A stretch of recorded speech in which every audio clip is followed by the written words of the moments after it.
Back at you with another episode. Welcome to the Commander's Supreme Club. We are building something legendary here, but we need you strong. Hit that like button right now. Show your power. Share this with your crew. Let them know where the real action is happening. And most importantly, subscribe. Don't miss a single moment of greatness. Join the family. We are waiting for you. So like and share. So today, according to John, a lot of reports are coming out that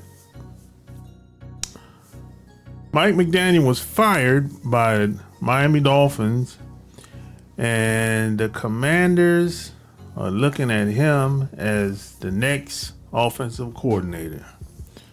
So we'll see what happens. Now, I haven't seen anywhere where they said they invited him in for an interview. Haven't seen any of that stuff. But I think a lot of people talking about McDaniels as being one of the candidates is because he was with Washington back in the day when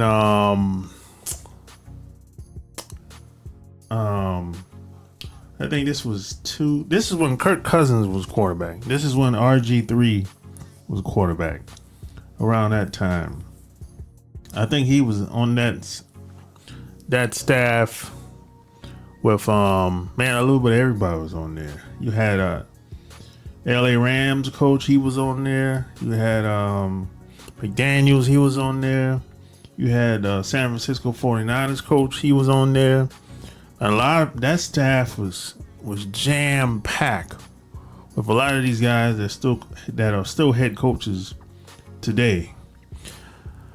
So that's why a lot of people think that he might be the next OC. We'll see. But as far as I've known and heard and seen, I haven't seen no invites as far as the interview. Now, what I have seen is Washington. It says here, Washington Washington. Let me see. Where's that report at? The Commanders have requested permission to speak with Cowboys tight ends coach Lunda Wells regarding their offensive coordinator opening, according to multiple sources. So I don't know who this guy is on Dallas staff.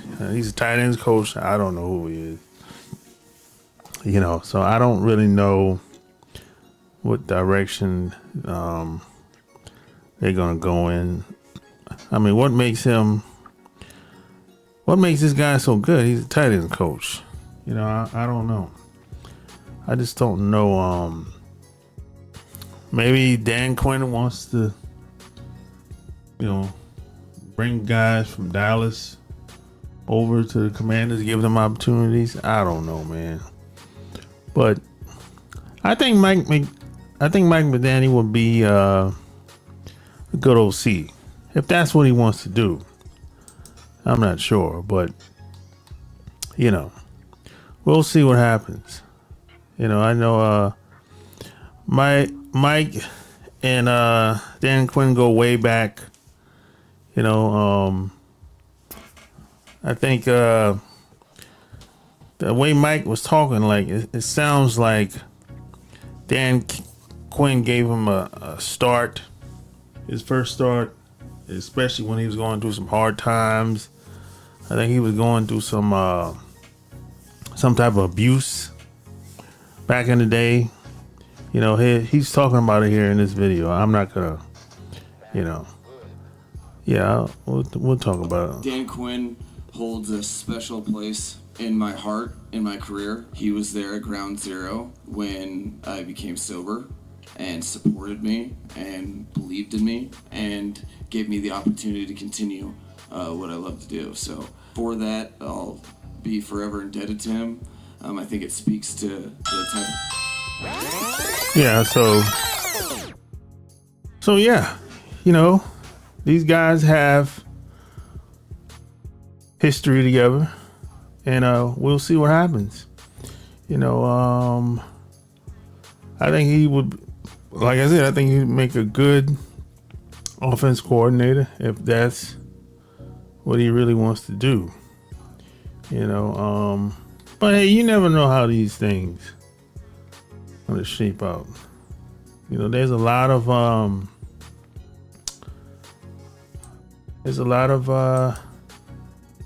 jobs out here, a handful of head coaching jobs, though. It's Bobby Wagner's son in the jersey for somebody. I don't know. But whoever they get, hopefully things work out. I don't know. I really don't know what's their goal. I don't know. Even Jim Schwartz used to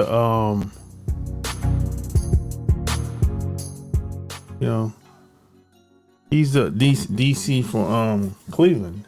Jim Schwartz is a good defensive coordinator. So here's Debo and playing around with McDaniel's at the Miami game during the season. Yeah, no, this was in I think that was in London, if I'm not mistaken. But I think McDaniel's they have history together too. I think because I think McDaniel's was in San Francisco for a year or two, if I'm not mistaken. So Debo and McDaniel has some history as well. So that's how that connection comes about. So I'm going to assume people want Jim Schwartz to be the next DC, and they want McDaniels to be the next OC.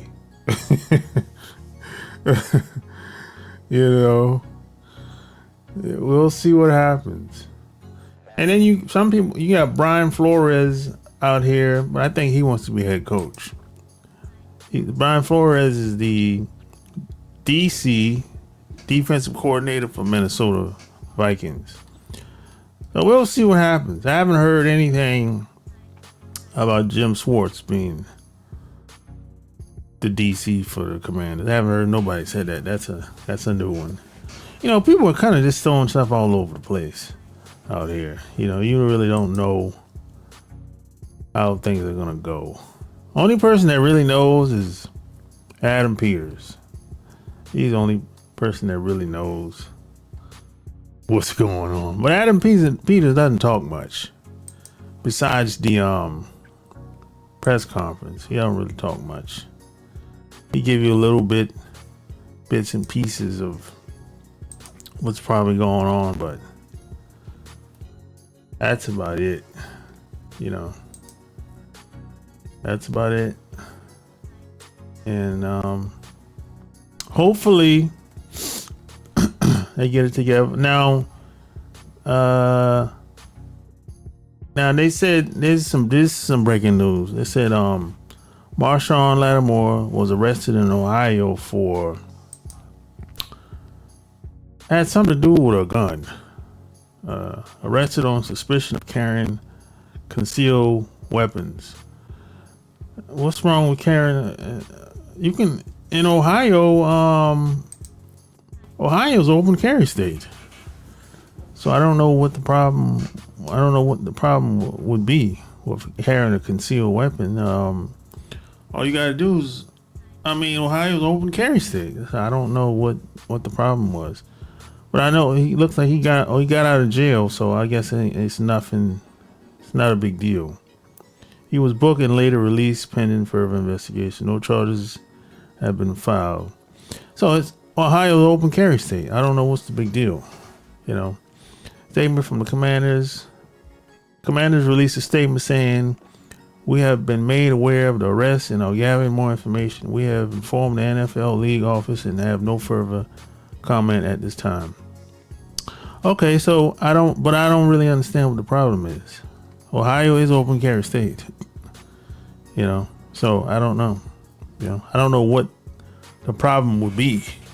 You know, only problem I could see if there is that he had a gun that wasn't registered in that state.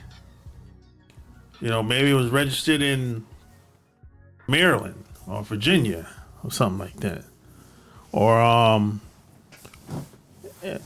in Louisiana, because he played in with New Orleans for years. That's the only problem I could see, you know. But that type of stuff, that's not really a big deal, you know. As long as you have, mostly if your gun is registered, if it's not registered for that state, they use, you know, that's like a slap on the wrist, you know. Now, if you have no registration at all, now that's when they put the hammer down on you. That's different when you have no registration at all. That'd be what we call a dirty gun, you know. But you know, a lot of people probably gonna feel a certain type of way about Marshon Lattimore, and I hear people saying that they should release him. He's no good. But here's the deal: you can't release an injured player before they have to be cleared by the doctors before you release an injured player, because he tore his ACL in November. So he's gonna need at least a year, you know, a year to come back and get cleared by the doctors. And if they want to release him, then so be it. But you can't release an injured, hurt player. They have to be cleared by the doctor first. See, a lot of fans, a lot of people online, they don't know the rules that the NFL have, so they just be saying stuff. You know, it seems like a lot of people, a lot of fans dislike Bobby Wagner and Marshon Lattimore. And I have my own suspicions why that is. You know, it ain't just because they're an older player either. You know, it's like when it comes to Bobby Wagner and Marshon Lattimore, they just put the hammer on them. It's like, oh, he ain't no good. He's old. But yeah, you know, you can't release an injured player. That's not policy at all. You know. But hey, that's all I got. Like, share this episode. Tell me what you think below. Until next time, I'm out. Peace.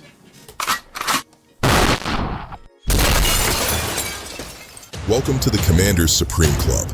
We are building something legendary here, but we need you strong. Hit that like button right now. Show your power. Share this with your crew. Let them know where the real action is happening. And most importantly, subscribe. Don't miss a single moment of greatness. Join the family. We are waiting for you.